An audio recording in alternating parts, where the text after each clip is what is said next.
Hi, I'm Indrasen Naidoo, CPO for First Rand. First Rand Banking Group, by way of introduction, consists of First National Bank, West Bank and Rand Merchant Bank. My role as CPO of First Rand was created some 2.5 years ago, essentially around leveraging our group spend.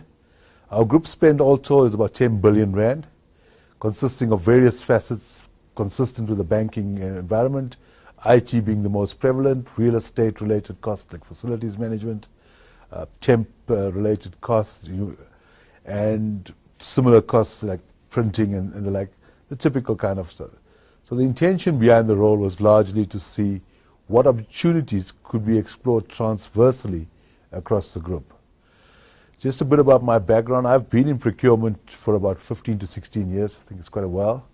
My original training was in finance. I moved to procurement in Transnet some 20 years ago, 15 years ago. I've spent about 5 years in Transnet. I'm trying to think that's quite a while back. And subsequent to that, I joined De Beers in around 2000. I spent quite a good career in De Beers. I headed up De Beers in South Africa, the South African operations and supply chain. I then joined Mondi for 3 years, also a very exciting opportunity, a turnaround in procurement around the company, but also in terms of procurement. Spent 3 good years there, improving procurement. And now, like I've said, in the last 2.5 years, First Rand. So from a personal point of view, it's been my ambition to constantly explore new industries and procurement practices in the new industries, because part of my branding is around multi-industry experiences, and I strongly encourage those that have the opportunity to plan their careers with similar kind of consideration around having exposure, because procurement does vary across the various industries, as you're aware, and having that practical experience is undoubtedly valuable. And as I find myself in the financial services sector, I can undoubtedly say having some of the strengths or drumbeats of the manufacturing sector certainly does hold one in good stead. So it's more the principles rather than the pure environment that tends to feature. One of the things that I've complemented my multi-sector experience with has been my personal development. I initially, early in my career, was involved in finance. I've got a BCom in accounting, a postgrad in management accounting. I've also qualified as a chartered management accountant. I've also studied, I've got an MBL, and I've got a master's in engineering. So I've really kept myself relevant in terms of academic pursuit, which I think is important. I think one of the things that is important to procurement professionals is the topic of being relevant. And I think for very long, procurement has suffered from the old syndrome of, if you've got nothing better to do with somebody, move them to the stores, kind of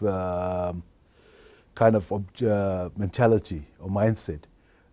In First Rand, for example, one of our deliberate strategies is about professionalizing procurement, and that goes around the quality of people we retain, the kind of development we focus on, being members of institutes that support procurement.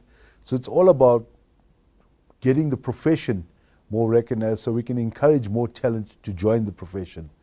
And over the years, I've converted several people into procurement. I use the word converted simply because they've come from other academic backgrounds. I've had engineers working for me, chartered accountants working for me, and many of whom have gone on to still continue professions in procurement. My successor in in Mondi is a chartered accountant by profession, who I recruited into procurement. Similarly, my successor in De Beers is a mechanical engineer, who I recruited into procurement, all about professionalizing procurement and creating that broader sense of, what would be the right word, sense of this is the place to be, a happening place, for the want of a better term. Just to talk about some of my experiences in procurement, they've been varied and very interesting. Starting with how I got into procurement is probably the typical kind of thing. Being an accountant, I was responsible for procurement and found myself in the position of managing in an area that was fraught with risk and fraud. to the point where I ended up focusing on helping clean up, or actually cleaning up procurement, which then got me more intimately involved in procurement, and I enjoyed the business flavor of procurement. Having had that experience, to me it was clear that this is where I enjoyed better comfort and better excitement, had more fun, to put it simply. And from there I joined De Beers, like I've said, in the mining industry, where I really started to get a good feel of procurement in the project environment. Even though it was mining, but I only dealt with project procurement, multinational negotiations. I negotiated in Europe, Germany. And once again, the excitement of procurement really grabs you in terms of understanding cross-cultural issues, understanding your relevance in terms of projects, and where also there was opportunity to do things better, do things differently. In the De Beers marine environment, we used to maintain ships, and we did it throughout the year.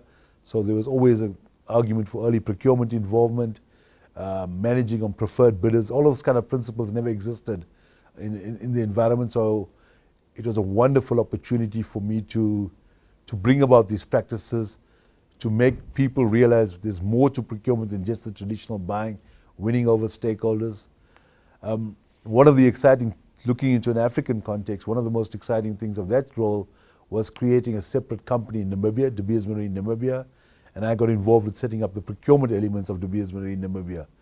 Very exciting if you look at it from looking at suppliers in Namibia, understanding some of the cross-border issues, and understanding Namibia itself. I mean, that was exciting from a cultural point of view, fantastic. I then had the pleasure of working for a period on a mine in Kimberley, also very exciting, working in a sort of a smaller economy, smaller environment, where the environment really exists because of the company, and the responsibilities that the company therefore has because of that role in the local economy. And as procurement and as finance people, what role one has to play to stimulate that economy, local supplier development and the like. And I'll talk a bit more about local supplier development, because later in my career that was really something else that we focused on. And then within De Beers, I had the fortune once again to go into De Beers Consolidated Mines, which was created separate from the group environment, and the supply chain environment, as it was referred to, needed to be set up. What I then did, I created a multi-site shared services with all 6 mines reporting through to myself in Johannesburg. And that's where the local supplier issues, the balancing of spend, the typical kind of balancing act of aggregation versus local economy support. We actually went for the balance of the two, where we created kind of a franchise system. We initiated supplier days to welcome local entrepreneurs, or to be more accessible to local entrepreneurs. And we measured this with year-on-year business placed. And I'm talking about in about 2003, 2004, so it's not so long ago. And at that stage, the charters were in their infancy. It was more on labor sending areas, local procurement, etc. And to the credit of De Beers, very supportive. I mean, the Anglo-American Small Business Development Program, clearly De Beers drew from that and had its own program. I think it was called Matla Falang at the time. So we supported all of that to good effect. And I then had the opportunity to join Mondi. And really my reason for leaving De Beers was nothing to do with De Beers per se, but more me wanting to experience a different industry. Like I've said earlier, it was part of my planning. And when the opportunity came to go into manufacturing, it ticked the box in that respect. But it also ticked another very important box. It wasn't a steady state, growth, mature environment. It was more a turnaround, startup kind of thing where you got to do new things. I kind of think of myself as somebody, if in a mature environment, I'll probably break something with his desire to go and fix things.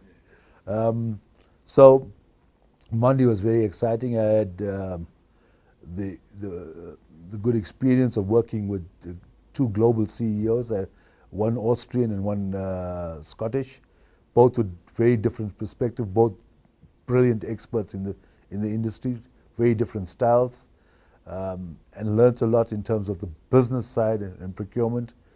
And needless to say, 2008, when I was at Mondi at the time, Being in that kind of environment during the height of the global economic crisis, especially around commodities, some very interesting learnings in terms of how procurement needed to represent itself as a business function, not a administrative function. In hindsight, I think I didn't do too badly, but it was certainly a wake-up call to realize the impact of one's role in terms of profitability, cash.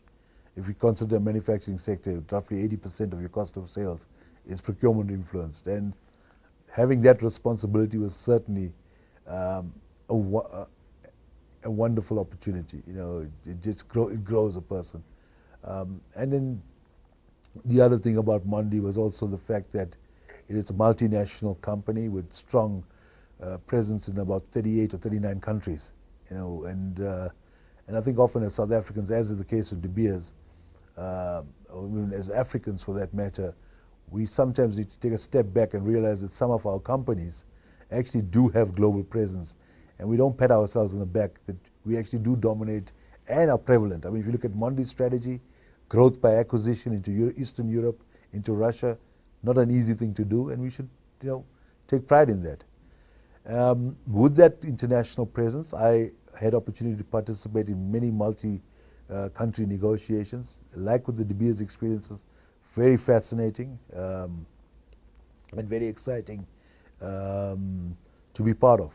Then, in about 2010, the first Rand opportunity came up, and once again, nothing wrong with Mondi. It's just Indrasen who now saw opportunity in a different industry sector. Audio Jungle.